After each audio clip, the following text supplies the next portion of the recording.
एक जंगल में चलते चलते मुसाफिर को एक शेर दिखाई देता है जो पूरी तरह बेड़ियों में बंधा हुआ है, तड़प रहा है, अपनी मौत का इंतजार कर रहा है। शेर जब मुसाफिर को देखता है तो वो मुसाफिर से बोलता है कि मुसाफिर भाई, एक एहसान कर दे कि मुझे आज़ाद कर दे, मैं तेरा ये एहसान ज़िंदगी भर नहीं भूलूंगा। मुसाफिर उस पर तरस खाता है और उसे आज़ाद कर देता है। आज़ाद होने के बाद शेर अपने रास्ते चला जाता है, मुसाफिर अपने रास्ते। कुछ दिनों बाद वो मुसाफिर फिर उसी जंगल में पहुंचता है और एक पेड़ के पास बैठ के आराम कर रहा होता है।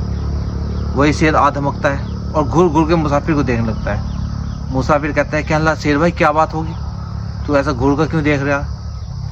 शेर कहता है, कहने लगा मुझे ऐसा लग रहा कि मेरे लिए सबसे आसान शिकार तू है। मुसाफिर कहता है, कहने लगा मैंने तेरे ऊपर एहसान किया था, तब तो तू बोल रहा था कि मैं तेरा एहसान कभी नहीं भूलूंगा। शेर कहता है, कहने लगा देख मुझे लग रही भूख, मैं तुझे खाऊंगा।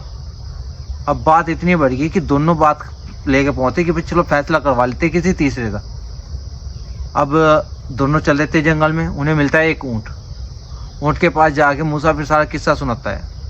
किस्सा सुनने के बाद ऊँट बोलता है, कहने लगा ये इंसान जो है ये इनकी फितरत ही धोखा करने की है, ये पूरी ज़िंदगी हम पर बोझ ढोएंगे और जब हम बुढ़े हो जाएंगे तो हम मरने के लिए छोड़ देंगे।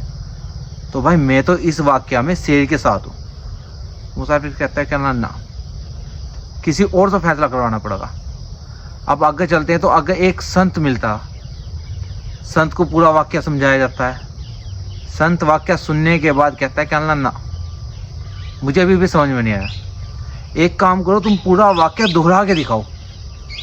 अब वाक़या दोहराने की बात आती है तो शेर को बिठाया जाता है। मुसाफिर ने वापस उसे रस्से से बांधना शुरू कर दिया और जब पूरी तरह से रस्से से बांध दिया तब संत कहता है, कहने लगा बेटे भाग अब यहाँ से भाग, नहीं तो खुलने के बाद दोनों को खाओगा आपका।